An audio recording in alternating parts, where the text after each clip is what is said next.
And of course now they're very far away from being young children. My baby is now 41, and my oldest son is 56. So if you can do any kind of math, that kind of tells you a little bit about how old I am. But I look back and I was such a mess, emotionally, mentally.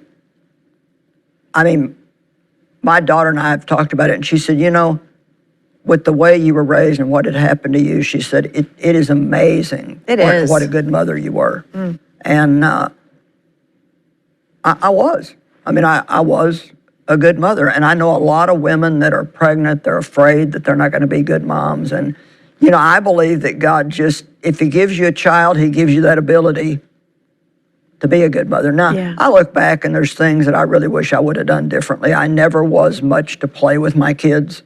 I was more the responsible. I took good care of them. I made sure that their clothes were right and their food was good, and I made sure they had toys. But nobody really played with me when I was growing up, and there was not much fun in my house. Matter of fact, I remember when I was growing up getting in trouble for laughing. So I didn't place a lot of value on fun. I didn't read to my children. Nobody ever read to me, and I didn't even know to do that. And I wish with all my heart I would have read to them, because a couple of them just really don't have any love for reading at all. They have a difficult time doing it. And I think you can teach your children to love to read by reading to them. But for the moms that are struggling right now, and you can struggle if you have one child or if you have several. You almost always have a child that you love but you don't like. And at least in some phase of their life, yeah. Yeah, it's like my oldest son was he had to be in control of everything. And that's even when he was in his playpen. It was like I felt like he was out that way. Never happy with me no matter what I did. And I didn't know what in the world was wrong. And of course now I realize he just had a strong type A personality, and we just had a lot of friction because, to be honest, we were both the same way. And so we were fighting with each other all the time. And but now he runs our world missions. And so you will make it. I want to encourage you, no matter what kind of a day you're having today, you will make it. Don't try to do it on your own. Pray. Ask God to help you. If you can only manage 3 minutes or 5 minutes with the Lord in the morning before your kids get up, don't just try to make it on your own, but pray that God will help you. And one of the things that I do remember doing that I think was right, and I want to encourage people in, is when I was wrong, if I lost my temper and I yelled at my kids or whatever, when I was wrong, I would go back and tell them, Mommy was wrong. I shouldn't have done that. And I think that gives your children respect for you if you admit your mistakes to them. It teaches them so much. And but your kids grow up, and they grow up a lot faster than you think they do. And I never used to believe that. I know. When your kids are little, you think, oh, no, it's not going quickly. Yeah. And yet now, with the same hindsight that you're talking about, it really does. It flies by. And it amazes me that some people get really have problems when all their kids leave and they have what they call the empty nest syndrome. I just didn't have that problem. And I loved my kids, but it's another season in your life. It's a God thing. It's meant to be that way. And if you have a 2-year-old right now, that's a season. When they start to school, that's another season. Things don't stay the same. Things will change. And God never puts more on you than what you can bear, but with every temptation, he also provides the way out. And I just really want to encourage these moms that they're probably doing a lot better than what they may think they are. And that's a big point. Yeah. Because we do often look back at the day and only see the mistakes. Mm-hmm. We don't always see the things that God was helping us to do right. And I think it is such a refreshing thing for young moms to listen to moms who now have adult children who say they turned out okay. Right. It wasn't everything that I was afraid of. Right. God took care of things that I couldn't. It's yeah. very reassuring. I marvel all the time because my one daughter, my oldest daughter, Laura, that girl was so disorganized and so messy and forgetful, and she hated school, and I couldn't wait to get her out of school. I mean, she just despised it. She didn't get very good grades, and she wasn't very popular, and I mean, it was just on and on and on. And I mean, I actually wondered what was going to happen to the girl when she got away from home on her own, because she just was so messy. And now, she, of course, is in her 50s, and she is like my number one helper. I don't know what in the world I would do without her. She does so many things for me and is extremely organized. And so the things that you think, my gosh, this kid's never going to change, I can tell you that they will change. Yeah. What would you say to a mom right now who is dealing with her own issues? You know, you were still going through that healing process when you had your children. So we all have things in our own life, but we also have these other lives that we're responsible for. Right. What would you say to those moms to encourage them in as they're growing, God honors what they're doing? Yeah, I mean, God knows where you're at. He understands where you're at. And when I started teaching the Word, I didn't know anything. I mean, I had to study really hard. And I would always study things I was having problems with. Like if I was having problems with being patient, I would study on patience. And then I would teach that to my little home Bible study that I had. And I worked my whole day around trying to have that time with God when my kids took their naps. And so any mother who really wants to spend time with God, you can find a way to do it if you really want to. And one of the things that I tell people is you'll pay a babysitter to go out to a movie. So how about paying a babysitter once in a while just to have half a day to spend with the Lord? Yeah. And you can't, we've all got problems. We've all got issues. And some people are trying to raise kids and they've maybe got some big issues in their life. And God's willing to heal you. He's the God of restoration. But you got to spend time with Him, hear from Him, study His Word, know what it says. And a lot of people think, well, I just don't have time to do that. I can't do that because I've got these kids. I don't have time to get done what I'm doing now. But if you want to do it, God will show you a way that you can do it.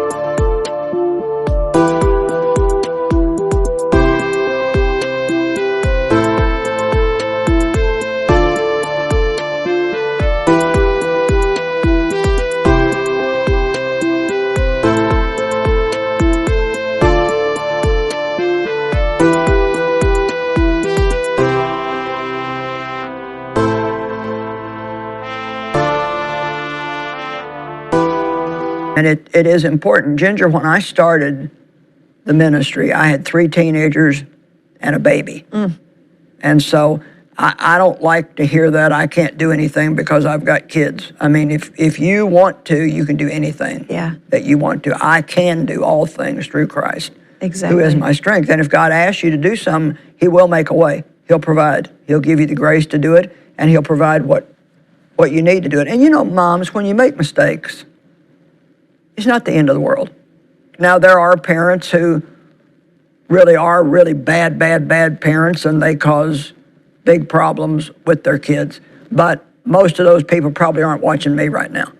And even then, I believe that God can correct anything that needs to be corrected. But just, you know, single moms, I think about them, and, you know, not maybe they're having to work a couple of jobs and it's hard and they're exhausted. And, all I can tell you is this too will pass.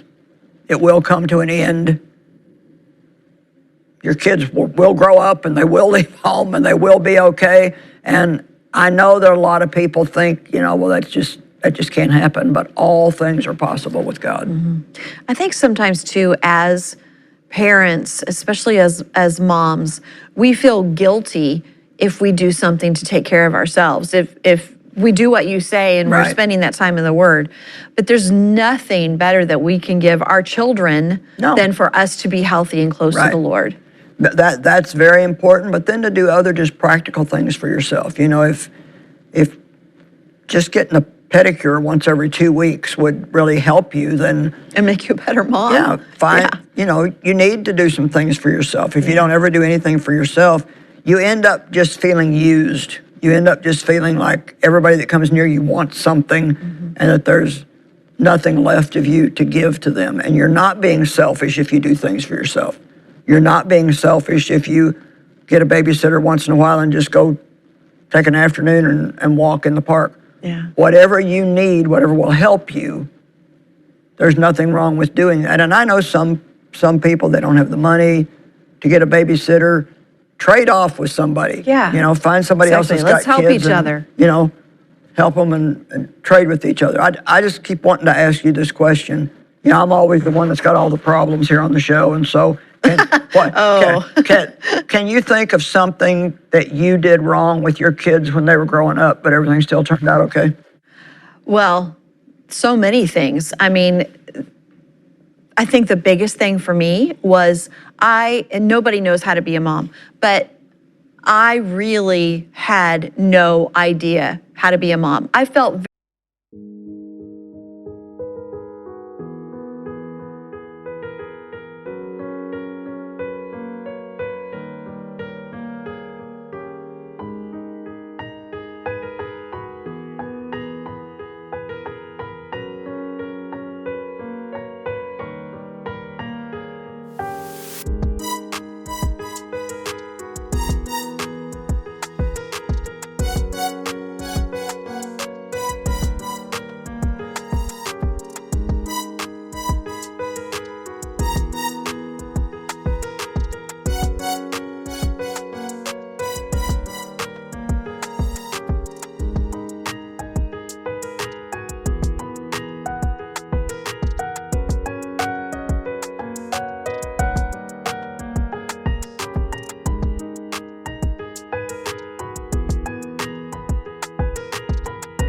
very confident in my life, in every other area. But I thought, I don't have the motherhood gene. I am not going to know how to do this.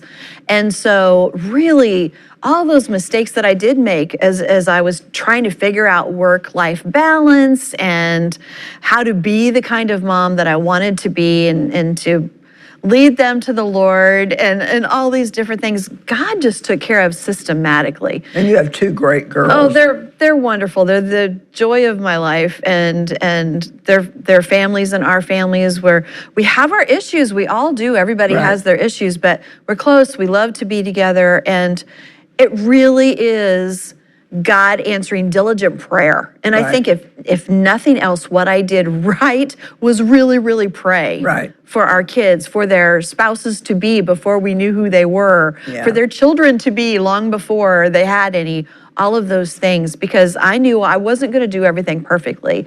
I wanted to give them into God's hands over and over. So I am very grateful that I did that. That's really a good point.